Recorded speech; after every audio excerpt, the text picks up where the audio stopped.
Welcome to Devasana lifestyle. என்னோடய சேனலை subscribe பண்ண எல்லாருக்கும் நன்றி. இப்போ தான் முதல் தடவை நீங்கள் என்னோடய வீடியோவை பார்க்க போகிறீங்க அப்படின்னா சப்ஸ்கிரைப் பண்ணிவிட்டு பாருங்கள். கூடவே பெல் ஐக்கானை கிளிக் பண்ணி ஆல்ன்ற ஆப்ஷனை கிளிக் பண்ணுங்கள். அப்போ தான் நான் போடுற வீடியோ உங்களுக்கு நோட்டிஃபிகேஷனாக வரும். இன்றைக்கி சூப்பரான ஒரு அருமையான வீடியோ பார்க்க போகிறோம். அதுக்கு ஒரு மிக்ஸி ஜார் எடுத்திருக்கேன். அதுக்கு ஒரு 10 சின்ன வெங்காயம் போல் உரித்து எடுத்திருக்கேன். கொஞ்சம் இஞ்சி கட் பண்ணி கொஞ்சம் சேர்த்துக்கிறேன். 10-12 அந்த பூண்டு பல் அதில் சேர்த்துக்கிறேன். ஒரே ஒரு தக்காளி பழம் சேர்த்துக்கிறேன். அதுக்கப்புறமா கொஞ்சமாக தேங்காயை சின்ன சின்னதாக பீசஸாக கட் பண்ணி வச்சுருக்கேன். அதையும் சேர்த்துக்கிறேன். ஒரு ஸ்பூன் அளவு நான் பெருஞ்சீரகம், அதாவது சோம்பு சேர்த்துக்கிறேன். ஒரு ஸ்பூன் அளவு மிளகு சேர்த்துக்கிறேன். அப்புறம் 10-12 முந்திரி பருப்பு சேர்த்துக்கிறேன். இதில் கசகசா இருந்தால் சேர்த்துக்கலாம். என்கிட்ட கசகசா இல்லை, அதனால் சேர்த்துக்கல.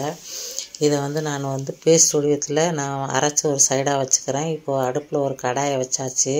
அதில் ஒரு சின்ன குக்கர் வச்சு ஒரு சின்ன கப்பளவு ஆயில் நல்லெண்ணெய் விட்டுருக்கேன். அதில் தாளிக்கிறதுக்கு ஒரு ஸ்பூன் சோம்பு, 2 கிராம்பு, ஒரு கல்பாசி, ஒரு பிரியாணி இலை, ஒரு பட்டை, ஒரு அன்னாசி பூ, ஒரு ஜாவித்திரி, இது எல்லாத்தையும் ஒரு பிரியாணி இலை எல்லாத்தையுமே சேர்த்து நான் தாளிச்சுக்கிட்டேன். அது கூட கொஞ்சம் ஒரு கைப்பிடி கருவேப்பிலை இலை போட்டுக்கிட்டேன். அது கூடவே 2 பல்லாரி வெங்காயம் சின்ன சின்ன பீசஸாக நறுக்கி வச்சுருக்கேன். அதையும் சேர்த்துக்கிறேன்.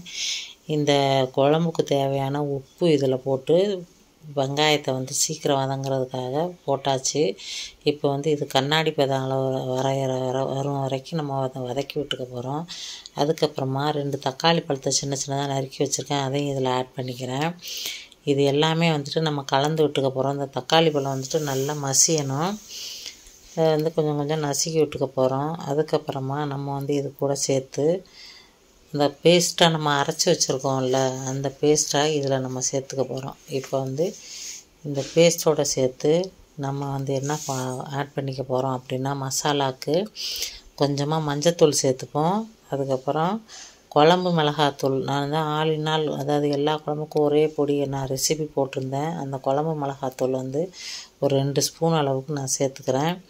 அதுக்கப்புறமா காஷ்மீர் சில்லி பவுட்ரு ஒரு ஸ்பூன் அளவு சேர்த்துக்கிறேன். கொஞ்சமாக 2 பச்சை மிளகா 2ஆக கீறி வச்சுருக்கேன். அதையும் இதில் சேர்த்துக்கிறேன். கொஞ்சமாக கரம் மசாலா தூள் சேர்த்துருக்கேன். இது எல்லாத்தையுமே நல்லா பச்சை வாசனை போகும்படி நம்மளாம் கொஞ்சம் நேரம் வதக்கி விட்டுக்க போகிறோம். அதுக்கப்புறமா ஒரு கைப்பிடி அளவு புதினா, ஒரு கைப்பிடி அளவு மல்லித்தூள், மல்லி இலை, இது எல்லாத்தையுமே நம்ம சேர்த்து இப்போ நல்லா கலந்து விட்டுப்போம். பச்சை வாசனையெல்லாம் கொஞ்சம் போயிடுச்சு. இப்போ இதுக்கு தேவையான தண்ணி நீங்கள் சேர்த்துக்கலாம். உங்களுக்கு எவ்வளோ தேவையோ தண்ணி சேர்த்துக்கலாம். நான் திக்காக தான் இது சால்னா வைக்கிறேன். இது எம்டி சால்னா தாங்க இப்போ நீங்கள் பார்த்துக்கிட்டு இருக்கீங்க. இப்போ எல்லாத்தையும் நல்லா மிக்ஸ் பண்ணியாச்சு. இதை ஒரு மூடி போட்டு ஒரு 2 விசில் வச்சு நம்ம வேக வைக்க போகிறோம் குக்கரில். இப்போ 2 விசில் வந்துருச்சு. குக்கரை திறந்து பார்க்கலாம். இங்கே பாருங்கள், செமையாக இருக்குது. அப்படியே ஆயிலெலாம் பிரிஞ்சு அட்டகாசமாக இருந்தது ருசி. இது பரோட்டாக்கு, சப்பாத்திக்கு, இட்லிக்கு, தோசைக்கு எல்லாத்துக்குமே நல்லாயிருக்கும். நீங்களும் முயற்சி பண்ணி பாருங்கள். இந்த பதிவு உங்களுக்கு பிடிச்சிருந்ததுன்னா என்னோடய சேனலை பாருங்கள், லைக் பண்ணுங்கள், கமெண்ட் பண்ணுங்கள், ஷேர் பண்ணுங்கள், சப்ஸ்கிரைப் பண்ணுங்கள். தேங்க்யூ ஃபார் வாட்சிங்.